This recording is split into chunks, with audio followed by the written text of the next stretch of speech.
এ পর্যায়ে আপনাদের সামনে বক্তব্য রাখছে বিশিষ্ট আইনজীবী, কুমিল্লা জজ কোর্টের নারী ও শিশু নির্যাতন দমন ট্রাইব্যুনাল 1 এর সম্মানিত পাবলিক প্রসিকিউটর, সাবেক ছাত্র নেতা জনাব অ্যাডভোকেট বদিউল আলম সুজন ভাইকে বক্তব্য রাখছেন জনাব অ্যাডভোকেট বদিউল আলম সুজন।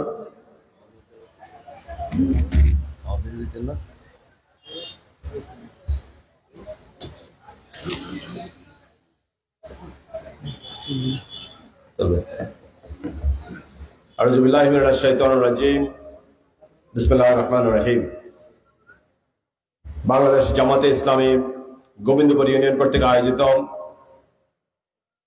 আজকের এই ঈদ পূর্ণমিলনী অনুষ্ঠানের সম্মানিত সভাপতি, উপস্থিত আছেন আজকের এই প্রোগ্রামের সম্মানিত প্রধান অতিথি, আমাদের সকলের শ্রদ্ধেয় আমাদের অভিভাবক, বাংলাদেশ জামাতে ইসলামের কেন্দ্রীয় সহকারী সেক্রেটারি জেনারেল, বিশিষ্ট আলেম দ্বীন মাওলানা এটিএম মাসুম, উপস্থিত আছেন ইসলামী ছাত্র শিবিরের চট্টগ্রাম বিশ্ববিদ্যালয়ের সাবেক সভাপতি, ভিক্টোরিয়া কলেজের সম্মানিত সাবেক ভিপি, এ এলাকার কৃতি সন্তান জননেতা অধ্যাপক রেজাউল করিম, জনাব আবুল বাশার সাবেক সফল চেয়ারম্যান, উপস্থিত আছেন উপজেলার সম্মানিত আমির হাফেজ জহিরুল ইসলাম, ইসলামী ছাত্র শিবিরের কেন্দ্রীয় কার্যকরী পরিষদের সদস্য মানুষের নয়ন সহ অন্যান্য নেতৃবৃন্দ, সমবেত উপস্থিতি, আসসালামু আলাইকুম ওয়া রাহমাতুল্লাহি ওয়া বারাকাতুহু।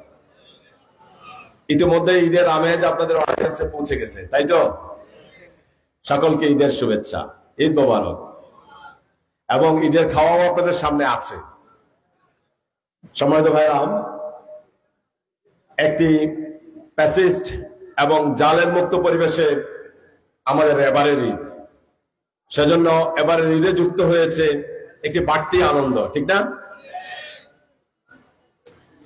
এই জমিনে ঈদের নামাজ পড়তে পারেনি বিগত 10 বছর। শুধু আমি নয়, মঞ্চে যারা বসে আছেন তাদের অনেকেই। আল্লাহ পাক রব্বুল আলামিন 5ই আগস্ট বিপ্লবের মাধ্যমে সে সুযোগ করে দিয়েছেন, সেজন্য অবনত মস্তকে আল্লাহ শুকরিয়া আদায় করছি। আলহামদুলিল্লাহ, আলহামদুলিল্লাহ। সম্মানিত ভাইরা, আমাদের প্রধান অতিথি দিক নির্দেশনামূলক বক্তব্য দিবেন। প্রধান অতিথির কাছে আমাদের কিছু প্রত্যাশার কথা বলেই আমি আমার কথা শেষ করব। সম্মানিত ভাইরা, এই গোবিন্দপুর ইউনিয়নের বিষয়ে ইতিপূর্বে বক্তাগণ যে বক্তব্য দিয়েছেন, এই গোবিন্দপুর পুরো লাকসাম মনোহরগঞ্জ ছিল বাংলাদেশের মধ্যে একটি ব্যতিক্রমী উপজেলা, ঠিক কিনা? আর গোবিন্দপুর ইউনিয়ন ছিল লাকসাম মনোহরগঞ্জের মধ্যে আরেকটি ব্যতিক্রমী ইউনিয়ন, কারণ এখানে স্বঘোষিত অনেক ব্যক্তিবর্গ ছিল, এখানে অনেক জুলুম হয়েছে, এখানে শিশুরা একসাথ হয়েছে, সেখান থেকে ধরে পুলিশে দেওয়া হয়েছে। এখানে দুজন ভাই একসাথে চা দোকানে আড্ডা দিয়েছে, 1 ঘন্টা পরে সেখানে কারফিউ জারি করা হয়েছে, ঠিক কিনা বলেন? এই মাটিতে আমাদের প্রিয় নেতারা অধ্যাপক রেজাউল করিম, মাওলানা এটিএম মাসুম, আবুল বাশার, হাবিবুর রহমান মজুমদার, আসাদুল্লাহ মিয়াজি সহ এই জমিনে যে নেতৃবৃন্দরা বাইরে নেতৃত্ব দিয়েছে, তারা ঈদের নামাজ এই জমিনে পড়তে পারে নাই, ঠিক কিনা বলেন? আজকে 2024 সালের 5ই আগস্ট ছাত্র জনতার রক্তদানের মাধ্যমে ছাত্র জনতা বুকের তাজা রক্ত ঢেলে দিয়ে এদেশকে ফ্যাসিস্ট মুক্ত একটি বাংলাদেশ আমাদেরকে উপহার দিয়েছেন। আজকে আমরা শুনতে পাচ্ছি এই ফ্যাসিস্ট শক্তি গোবিন্দপুর সহ লাকসাম সহ সারা বাংলাদেশের ঈদকে কেন্দ্র করে পুনরায় সংগঠিত হওয়ার চেষ্টা করছেন। আমরা স্পষ্ট ভাষায় বলে দিতে চাই যে রক্ত দিয়ে বাংলাদেশ স্বাধীন করা হয়েছে, রক্ত দিয়ে দেশ ফ্যাসিস্ট মুক্ত করা হয়েছে। এই বাংলাদেশে ফ্যাসিস্টের পুনর্বাসন এবং সংগঠিত হওয়ার কোন সুযোগ দেওয়া হবে না ইনশাআল্লাহ। আমরা বলে দিতে চাই এই দেশ শাহজালালের দেশ,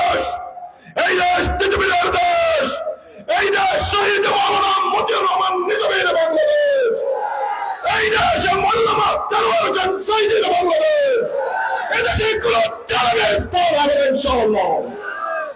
আগামীর ফ্যাসিস্ট মুক্ত বাংলাদেশ গঠন করার জন্য, হানাদার মুক্ত বাংলাদেশ গঠন করার জন্য, ভারতীয় আধিপত্য মুক্ত বাংলাদেশ গঠন করার জন্য জামাত ইসলামী বাংলাদেশ এবং ইসলামী ছাত্র শিবিরকে আরেকটি যুদ্ধের প্রস্তুতি নিতে হবে।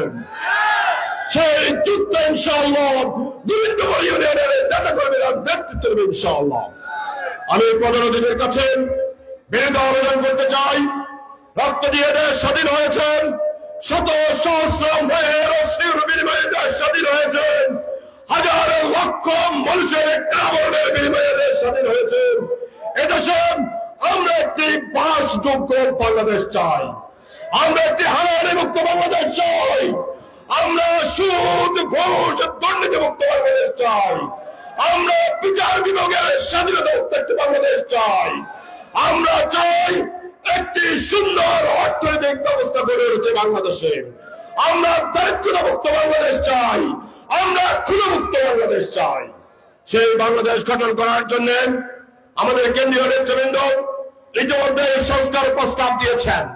আমি প্রধানমন্ত্রীর কাছে বিনীত অনুরোধ করব, সাধারণ মানুষের সেন্টিমেন্ট হচ্ছে, বাংলাদেশের 70% মানুষের সেন্টিমেন্ট হচ্ছে এদেশের সর্বপ্রথমে যে কাজটি করতে হবে সেই কাজ হচ্ছে বিগত 15 বছরের খুন, গম, রাজনীতি, সন্ত্রাসের বিচার আমরা সর্বপ্রথম চাই। ঠিক আছে, আমরা বলে দিতে চাই 24-এর যে বিপ্লব হয়েছে সেই বিপ্লবের mafia of killer, mother of কিলারের ফাঁসি নিশ্চিত সর্বপ্রথম করতে হবে। আওয়ামী লীগের বিচারবিহীন এদেশে কোনো নির্বাচন হতে পারবে ইনশাআল্লাহ।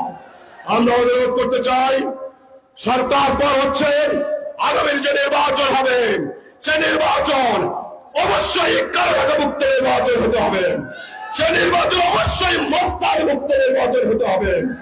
এদেশের মানুষ 10 গুন্ডা 20 গুন্ডা নির্বাচন ঠান্ডা এমন নির্বাচন আর চায় না। সুতরাং সংস্কার প্রস্তাবে অবশ্যই এমন একটি নির্বাচনী ব্যবস্থা আমাদেরকে উপহার দিন, যে নির্বাচনী ব্যবস্থায় মানুষ তার মতামত প্রতিফলন করতে পারবেন। আমরা চাই এমন একটি বাংলাদেশ, সেই যে বাংলাদেশে সন্ত্রাস রাজনীতি মুক্ত বাংলাদেশ হবে, যে বাংলাদেশ হবে কোরআন এবং সুন্নাহ ভিত্তিক একটি কল্যাণ রাষ্ট্র।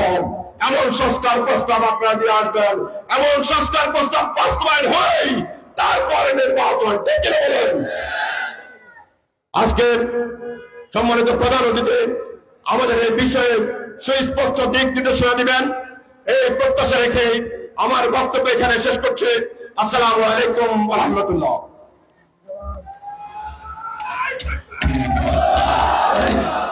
গোবিন্দপুর ইউনিয়নের পক্ষ থেকে ওয়াজির আলম সুজন ভাইকে অসংখ্য কৃতজ্ঞতা জানাচ্ছি।